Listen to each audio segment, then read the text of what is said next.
this couch. Jesus, why you gotta be so loud? Let me be the one to make you shout. Oh, oh, oh, I love it when you wear that sweater. Oh, oh, oh, oh, I love it when you wear that sweater.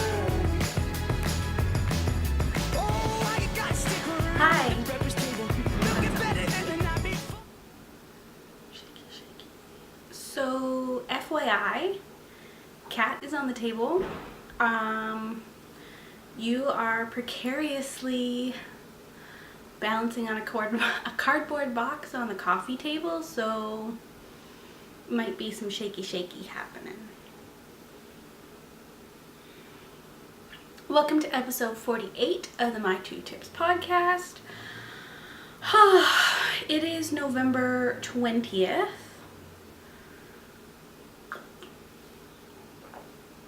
Slurp slurp. And I have got quite a bit of stuff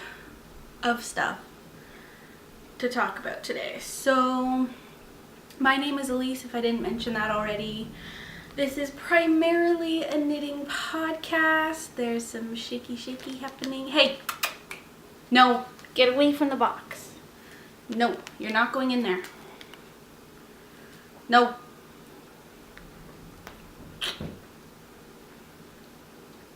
That's a bit creepy.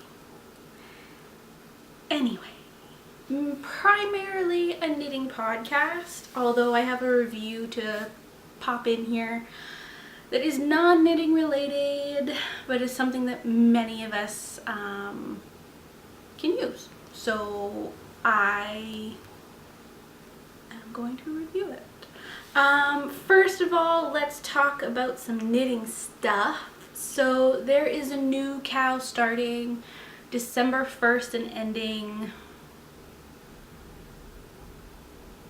I think February 28th is how many days February has this year. So, and it is, oh, I've got stuff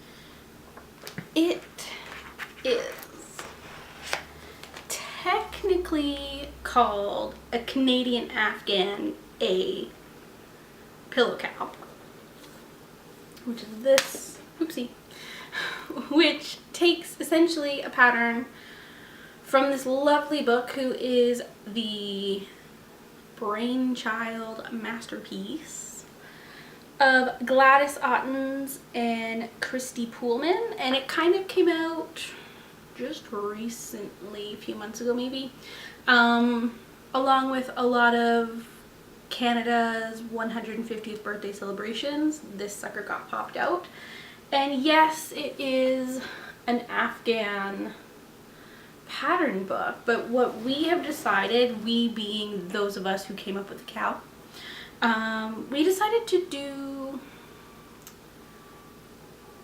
a smaller KAL in terms of project. I mean, if you want to knit the whole Afghan, go ahead, more than welcome, because that's a lot of work.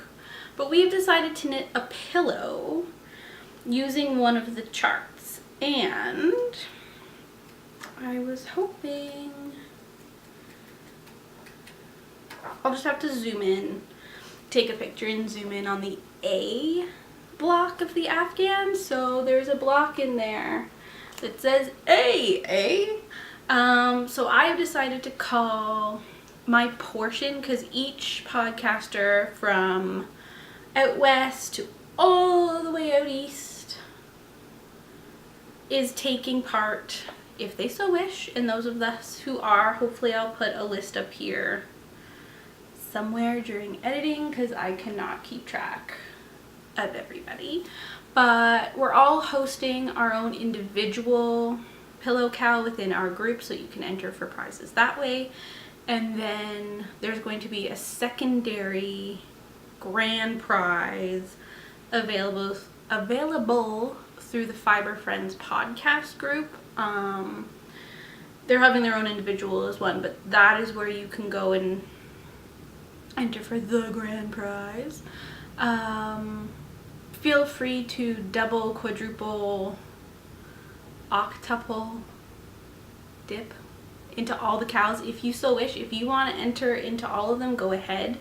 We just require that you are a group of our podcast, and a subscriber would be nice as well, just so that if you are one of the ones that win the prize, you actually watch the KAL that you've entered and won from. So, more details. Oh boy. Come on, good boy. More details about the KAL. What can I tell you? If you want to knit just the A pillow, you are more than fine. The designers of the Afghan book have made a Ravelry download available. I think it's $6. However, we have a coupon code for $1 off the pattern for just the singular A block. If you would like to use any other block of the book, you will be required to buy the book. As of right now, I believe the book is only going to be available at actual yarn stores or through the designers directly. I don't know what stores have the book currently in stock, but if you're curious, message me. I can hunt down the information and we can get it to you. I don't know how many different blocks there are, but there's so many. Like the big huge one in the middle is a Mountie on a horse, which is kind of awesome. There's a big long one that could be a nice like bolster pillow even, that just says Canada on it. There's a polar bear, there's the Canada 150 logo, there's an igloo, a salmon, a lighthouse, mountains, tons of different maple leaf charts, because there is like there's a Canada flag, and then there's also maple leaves going around the whole border. Like there's just kind of a whole plethora of charts in here. I actually haven't decided which pillow I'm gonna do. I did buy my yarn. I don't have it here with me, but it's I think just Galloway. I think I went with Chunky, although these call for worsted, because I want to use those special needles I bought at Rhinebeck, and the Chunky will just give me a tighter gauge. That's all. Other than that, yeah, essentially I believe, if I remember correctly, it's going to create a 14-inch pillow. So you will need to buy like a 14-inch pillow fluff stuff thing, or if you have a 14-inch pillow at home, just use this as like a pillow cover. Totally fine. But yeah, cast on day is December 1st. I hope you will join in. I'm actually really excited for it. I haven't actually knit anything for our apartment, for our house. I don't know, there's 3 decorations I've knit on our Christmas tree. They're nothing special, but that's it. Like I haven't really knit anything for the house, so I'm excited to at least do one, potentially 2. We'll see how it goes. So that is the KAL. I mentioned a whole, what is it now? It's November. 2 months ago, the Hamilton pullover. Hamilton pullover is something that a lot of us who went to Knit City were really interested in knitting, and a few of us have started. And I did mention back then, so like September, early October, that a KAL would be super fun. I'm saying cast on now. If you're interested in starting, anytime from now, and we can decide on an end date later, because I've cast on already. I really wanted to do something that I was excited about, and I just needed to cast it on. So if you remember, I bought Sweet Fiber Cash Merino worsted in the worn denim colorway, and I've totally cast on. So the sweater I have, and I can actually kind of call it a sweater I have, because I'll just take this one little stitch marker out because I don't know why I left it in. You ready? Like I said, start anytime. Because I clearly have. There's the top. And it just keeps going. And going. And going because I have finished the body. And yes, there is a little bit of color difference. I don't really care. I didn't feel like altering. On camera, I think it's a little more visible than in person looking at it. Like, you can see it, but I don't know. Do I care enough to rip it all out? No, I don't think I do. But that's the body of my sweater. I kind of love it. And like, that little color difference happens after the shoulder armpit area. Yeah, I really don't mind it. But this pullover has been pretty enjoyable to knit. So it starts off very similar construction to the Lori pullover that I knit January of last year, I think. February? Somewhere in there. But you start with knitting the first part of the back panel. And then you knit that for a while, essentially until you're at where the armpits are going to finish. Then you pick up stitches along that top cast on edge, do some short rows, and then knit your front and join in the round. Knit your body. So two things that I've done differently really come into play at the bottom of the sweater. I did do the split hem, but they are equal lengths. And I added an inch to the body before I split for that. Just because, I don't know, split hems are fine, but I have a tendency, like, I'm a short body person. When I sit on the back of the sweater, like, it tends to ride up and then I'm always pulling it down. So I'm hoping by having the front, and the back hem the same length, got the hiccups now, that they'll be fine. I next have to pick up for the sleeves, and then it's essentially done. So not too much more work left on the sucker, but the texture that is created on this thing is just stunning. It is so cool. I didn't know if I'd actually like knitting it. It's not that bad. It's a 6-stitch knit and purl repeat essentially. So really, if you can count to 6 over and over and over, you're good. You're good. It's not bad. Yeah. But that is my main work in progress right now. I don't actually think... No, that's it. That's it. That's all I'm working on. So as for finished objects, I have 3. So the first one I'm going to talk about is this one here. This is my Tale as Old as Time cowl. What? And it is, I can't remember the designer's name, but it is a infinity cowl, infinity scarf that is knit in the round, so it's double the thickness all the way around, and it is knit out of mustache yarns, sorry, out of, well, hold on, La Belle,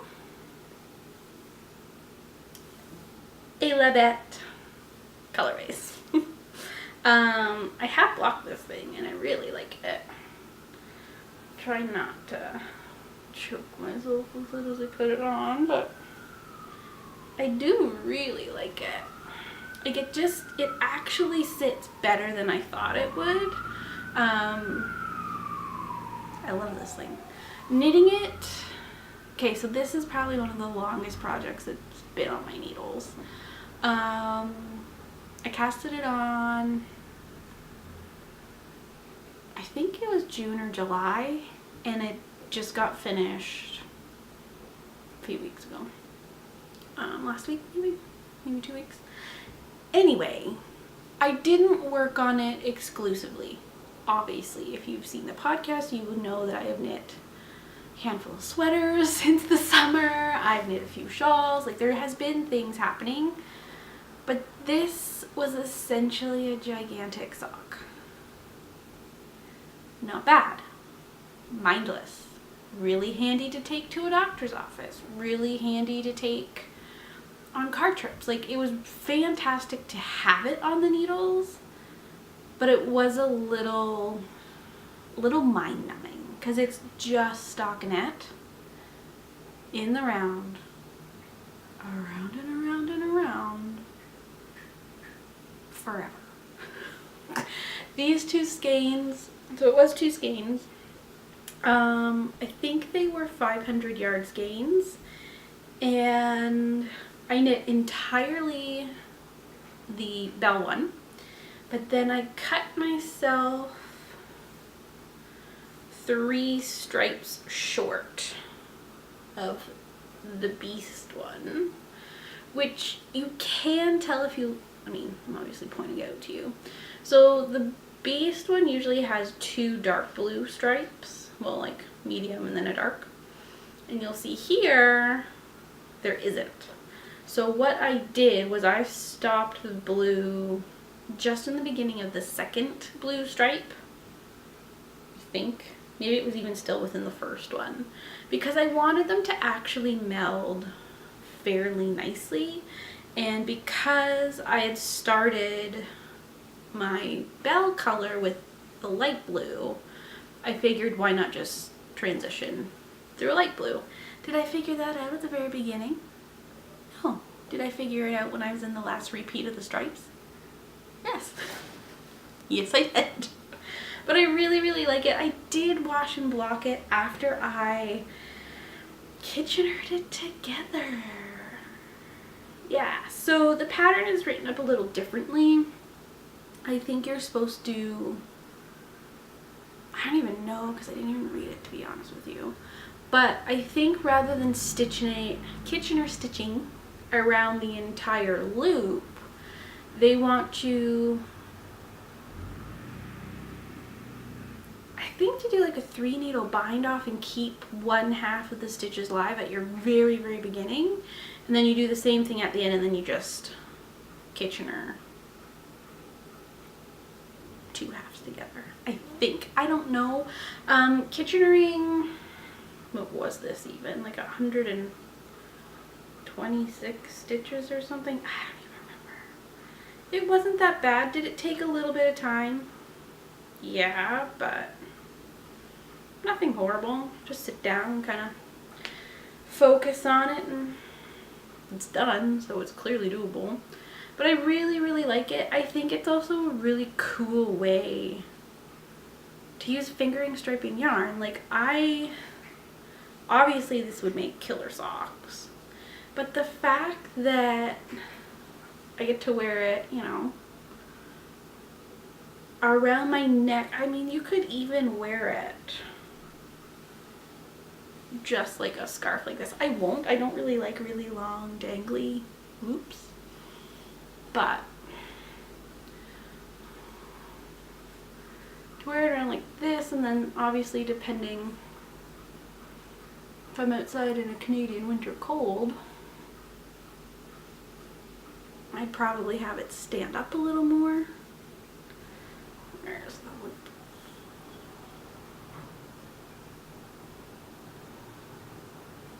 Because it does stand up quite well on its own, and if you do this, you kind of see one versus the other a little more, or both. Yay. Okay. My second finished object is, I guess let's talk about one that you've seen before already. So I don't think I had this finished last time. It was actually blocking, So this is my flyaway twist, which I always call flyaway twist because flyaway is actually a word. I think, I don't know if flyway without the A in between is actually a word, but this is a pattern by Vera Valnacki. The pink, very pale pink with blues that I used. Color is I Smell Snow from Stress Knits yarn on her sparkle base. The black, or as black as hand dyed can get, is Grim from Wool and Vine Yarns. And I don't know if I remember telling you last time, but I ran out of yarn during the border section, and I had gone through and calculated because I had 16 rows left to do, probably 2 episodes when I was talking to you. And I mean, 16 rows isn't a lot of knitting, but 16 rows, short rows, so I think they were starting over here and then continuing down around the bottom curve and out to this side is actually a fair amount of yardage required. I needed 30 grams. That's a lot. I did not have 30 grams extra to spare. I didn't have 1 gram extra to spare my first skein. So when I was at Rhinebeck, I picked up a second skein and I finished it as soon as I got home, and I used exactly 30 grams.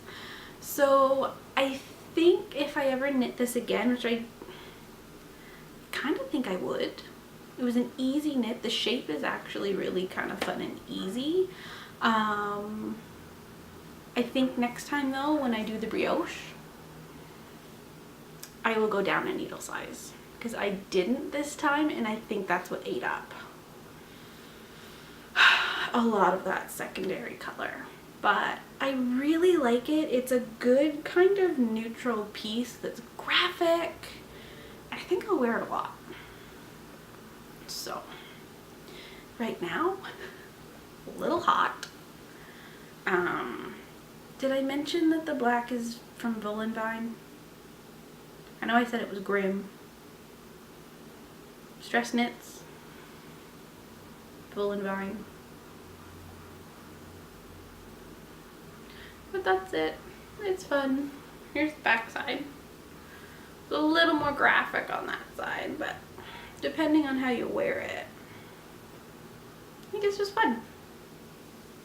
An easy brioche. Like, we're talking get used to your brioche purl, your brioche knits, and just kind of try to learn how those stitches behave. I will tell you, I still have no idea how they behave as I'm doing them. Like, I can kind of tell after I've done a few stitches and I've done them wrong. I can pick that out. But to set my knitting down and pick it back up and then just go, oh, I need to brioche knit, I'm not there yet. So hopefully another brioche project soon, because I would really like to knit the brioche bandana cowl, because I think I'd wear it quite a bit as well. And it's in the round. I have not done brioche in the round yet, so possibly my next brioche project will be a 2-color brioche cowl. We'll see. As for my third project, I have already dug in to my Rhinebeck yarn. And it's amazing. So Cormo, I want a sweater out of this stuff. So this is a shawl. Open it up here. So this is ginormous. I used 3 skeins of Aran Weight Foxhill Farm Cormo in this beautiful silver colorway. And I have knit Sylvia McFadden's friendship shawl. And oh my goodness, it's so cozy. I love this thing. So this knit was amazing.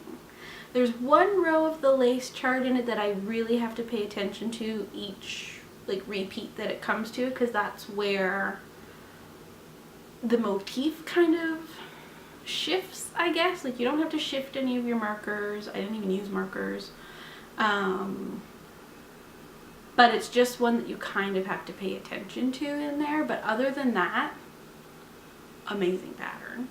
I did not continue the increases at the very center of the border. I kind of wanted it to round out a little more, which it did. It's a tad tight because I thought I was going to run out of yarn. I do have a little nugget left somewhere, but I love this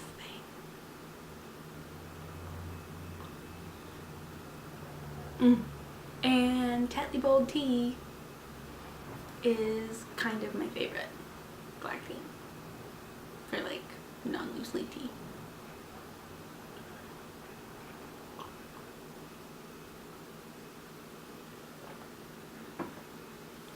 So I had to take this off because it's crazy hot. It's too hot for that. As you can see, I'm also wearing a short sleeve shirt. It's crazy. You think it was winter, but I don't know. Haven't seen much of that here. Actually, this thing is like more of a blanket than anything. Like, it is really, really big and cozy. I can't style shawls as well as Sylvia can, but you know, whatever. Ta-da! Wonderful. But you can see, so if you look at her pattern, which I didn't think to bring over here, the friendship shawl is from the Gentle Armor book that she released at Knit City. And this shawl is the one with like the ginormous garter border. Mine is not ginormous. Mine almost matches perfectly the cast on border thing. I really like it. I wanted a ginormous, chunky, lacy shawl. And that's exactly what I got. I love it. So good.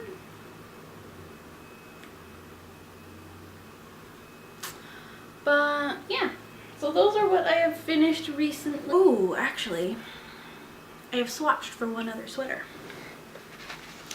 So I have gotten into more of my Knit City yarn, and this is the Abundant Earth and Fiber yarn. It is a sport weight.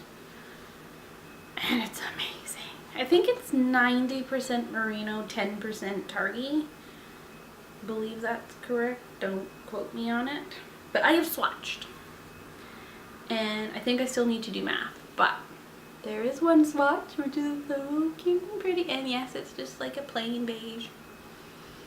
Beigey sweater. I don't care.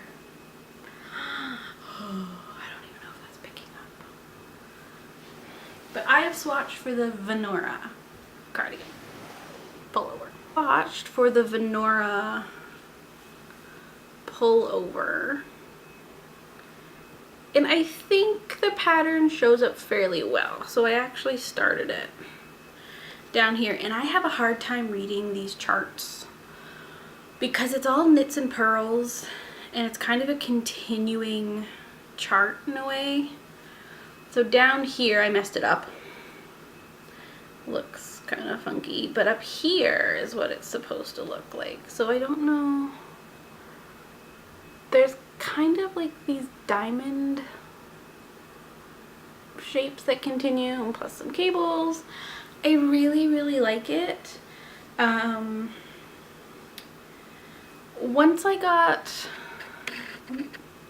once I got far enough into the swatch, I was okay. Again, there's one row in this chart that you really, really, really have to pay attention to, because that's when things kind of make their switch. I really like it, and it's because of that 10% Targhee that's in there. It's got that same bounce and squish factor, and it's so much loftier than just like a merino nylon. Like, it's so really nice. You can feel that it's got some natural qualities to it, but it is, I mean, I like it. I really like it. It's actually very soft. And it's soft when you're knitting with it too, so it's definitely not something that I think would bug very many people, but pretty. The cables stand out really well in there. We'll just have to see. I really want to knit that freaking Venora so badly that I think I just need to start it. It is quite an oversized pullover. There's quite a bit of ease in it. I think they say like up to 11 inches is recommended. It's kind of what they show on the model. So I think I might just pick a size and go for it. If it ends up a little smaller, it'd be okay. If it ends up a little bigger, are we really gonna notice that much? I don't think so. I think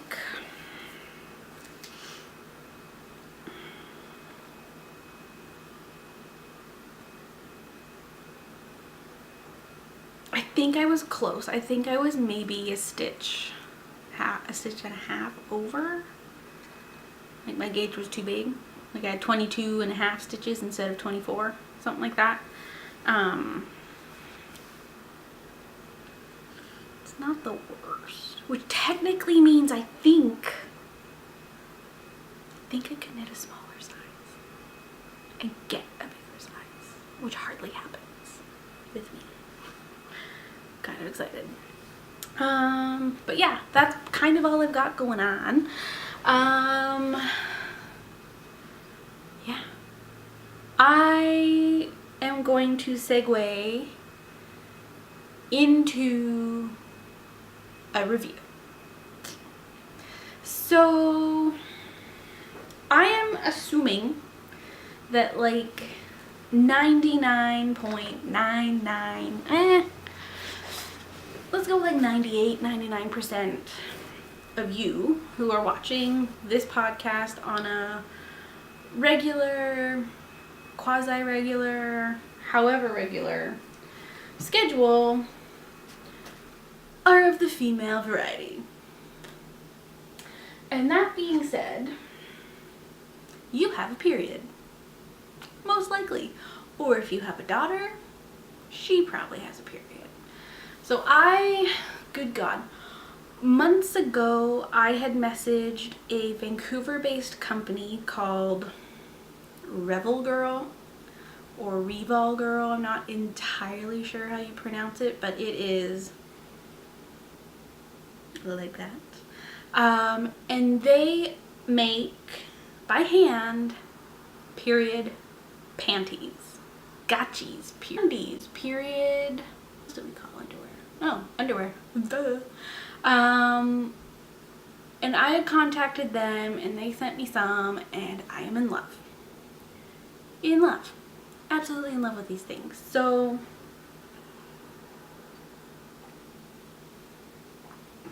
I have 3 pairs. I only have 1 pair here. But these are them. They kind of have like a bathing suit feel to them. This is one of their light day absorbencies. And I believe they say it holds like up to 1 tampon worth of blood. They're amazing. I don't really know what to say other than I actually don't mind being on my period. I have had these for probably the last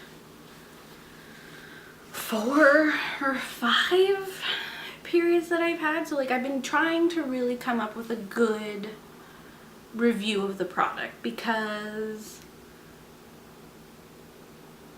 I think they deserve as much kudos as possible. These girls have nailed it. There's different variety of styles, and there's 3 different absorbencies of underwear.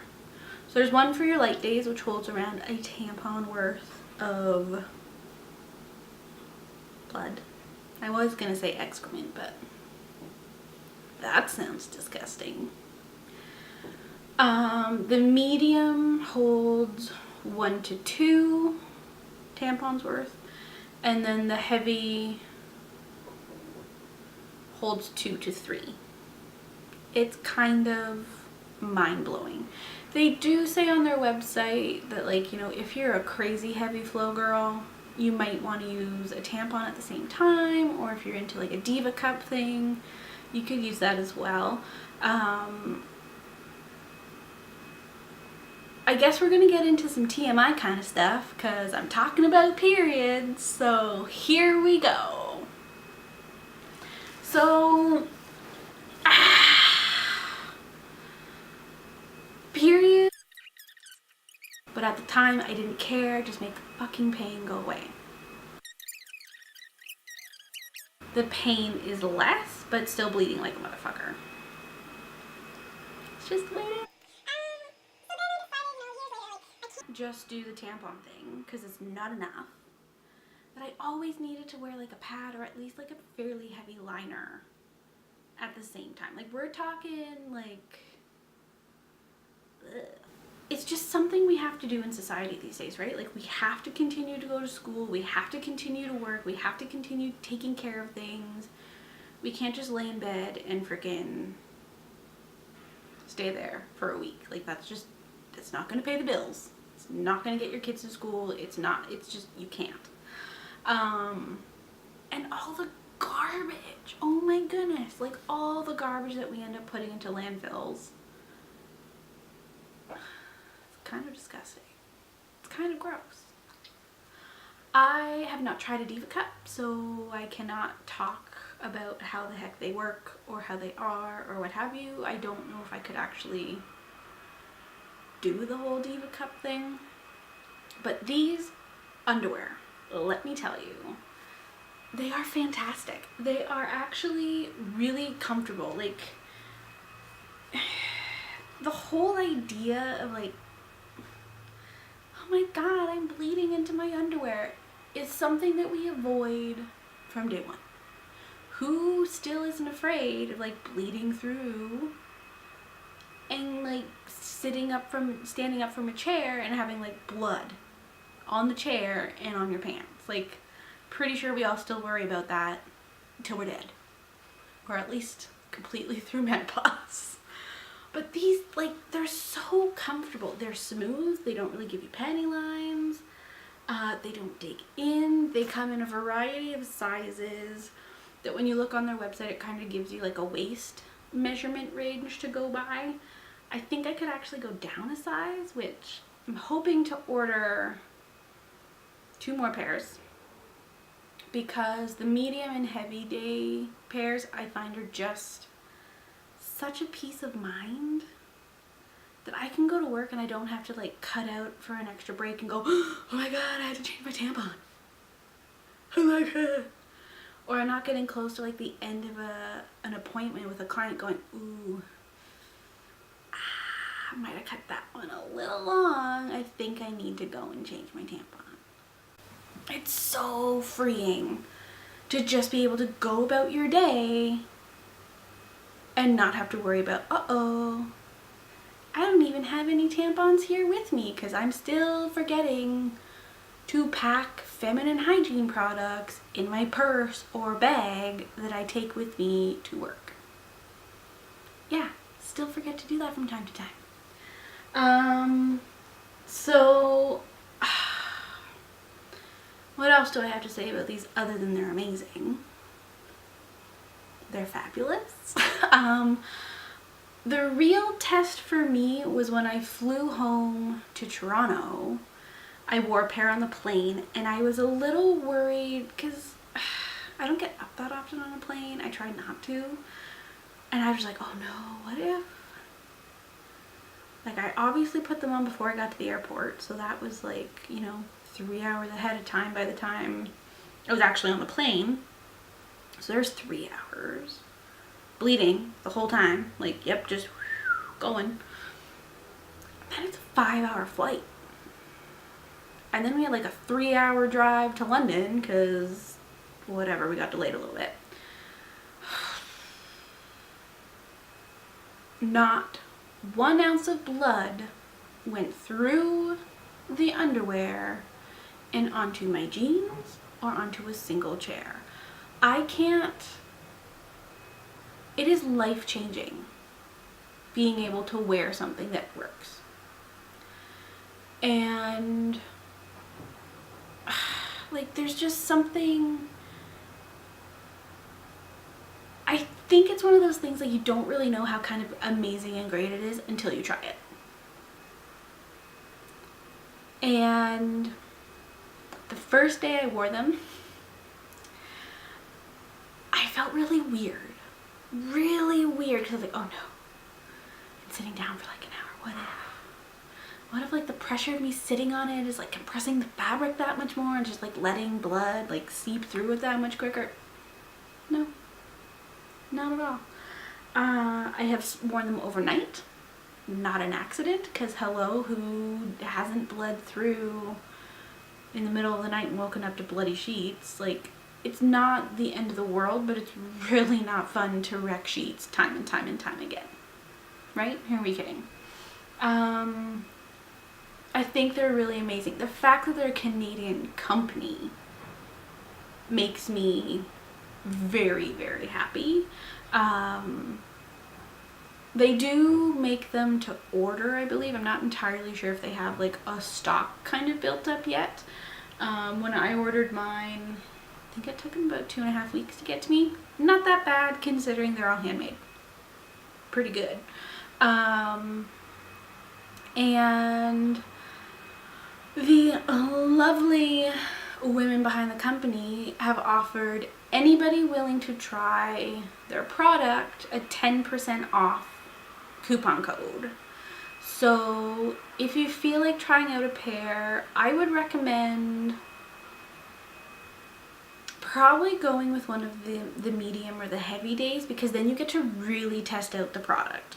I mean, even if you only wear it at night, that's a huge test of the product, and you'll just have peace of mind. You'll sleep better. It'll be great. So the coupon code is, I have to think about it, sorry, is 2tips10, TWOTIPS10. So I believe when you go to check out, after you've picked your product and put it in your cart, there is a little coupon code area that comes up in the checkout. So feel free to use it. It is November 20th, so I'm not sure what their production time is like with December coming around the corner, but all you need to do is send them a message. Their communications is really great. Even on Instagram, they are at REVOLGIRL, Revel Girl. And if you message them directly on there, they're also very fantastic. So go check them out. I will link up the website down in the down bar, and I'll put it on screen. And I don't know. Oh, I hand wash them in my sink and let them dry in between days. And then like after my period's in, I might throw them in the washing machine. I let them air dry. I believe they say you can tumble dry low, but because I live in a building where I have to pay for the dryer and it's like very limited settings, I just don't put them in there. But if you have your own washer and dryer, feel free to tumble dry low. I don't really know what else to say about it other than I kind of wish they also made just regular underwear because they're actually really comfortable and I wouldn't mind having a lot. Yeah, so that's my review. Hopefully it's decent. Hopefully I didn't muck it up too badly, but I'm really happy with the product and I'm really happy to be able to talk about a Canadian company. And there's other options out there that we don't have to be stuck to just like the general mass products that are out there. And honestly, it really has changed my outlook on having a period finally at the age of 29. Crazy. If these guys had been around earlier on during my whole career of having a period, I think things would have been, you know, they don't take away your pain, but they just make some of that like social anxiety better and easier. So I mean, that's huge. And if they look good, they fit well, they're comfortable, they're not bulky. Like, to feel confident on your period is huge. So if you are curious about them, please go check them out. Even just follow them on Instagram and see kind of what they're about and what they do. I'm really happy I found them. I honestly found them on Instagram, I think through a local craft show. And I'm so happy I did. They're just so good. I have been telling people about them in person because I am so happy about them. Chances are if we hang out in person and somehow we get on the topic of periods or something, I'll probably talk to you about them because they're really, really good. It makes me excited to get my period. Like, what girl says that? Like, ugh. Everybody likes having their period, but this makes it a little bit better. There's nothing wrong with that. Yeah, I'm gonna stop blabbing like an idiot. But that is pretty much it. Hopefully this wasn't too rambly, but I feel like it's rambly. So I'm gonna end things here. Thank you very much for joining me today. I will hopefully see you sooner than later. Schedule stuff around here has been kind of crazy. Gallbladder's been acting up, so that kind of delays recording every now and then. And then weather has also been a factor. It's been really rainy here. I was actually gonna record yesterday and it was like torrential downpour all day. Like, it wasn't gonna work. So as long as I can get fairly decent lighting and like quiet area around the building, I will see you sooner rather than later. Bye, friends.